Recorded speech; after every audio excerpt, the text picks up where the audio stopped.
Good morning সকলোকে।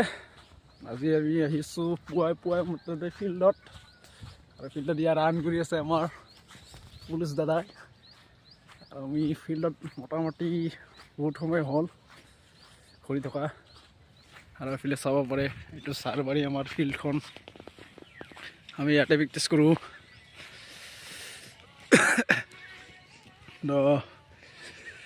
পুৱাই পুৱাই উঠি আহিলোঁ আৰু উপায়তো নাই। সকলোৱে গম পাই চাগে পুলিচৰ কিবা নটিচ দিছে। সকলোৱে আহি ইয়াতে প্ৰেক্টিছ কৰে, আমিও আহোঁ।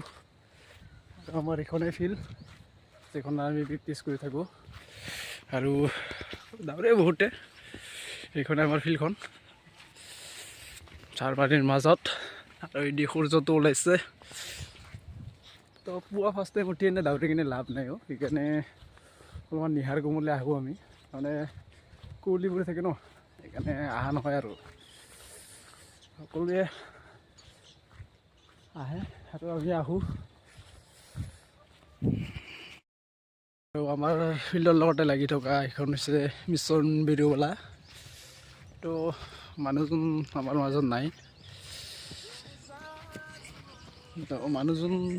নাই, গতিকে এইখন চাফা কৰি থকাটো জৰুৰী আছিলে বাৰু, কিন্তু কোনোৱে গাত নেদে। এইখন চাপ মিছন বিৰুবালাৰ ঘৰখন পৰি আছে, বহুত জংঘল হৈ আছে। চাওক আপোনালোকে, এতিয়া চাওক কেনেকৈ ৰাখি দিছে। অলপমান চাফ চিকুণ কৰি থ'লে ভাল আছিলে, কিন্তু বহুত জংঘল কৰি থৈ দিছে এইখন।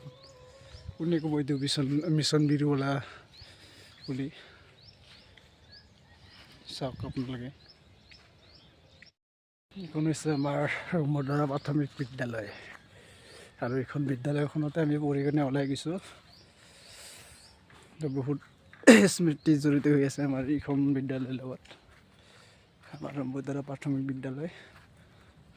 আৰু এইখনে ফিল্ডখন আমাৰ, যিখনত আমি প্ৰেক্টিছ কৰোঁ, বা মাৰাথানে হওক বা পুলিচৰ ক্ষেত্ৰতে হওক বা আৰ্মিৰ ক্ষেত্ৰতে হওক, এইখন ফিল্ডতে আমি প্ৰেক্টিছ কৰোঁ। এইখনে আমাৰ ফিল্ডখন, য'ত আমি সকলোৱে মিলি ইয়াতে প্ৰেক্টিছ কৰোঁ।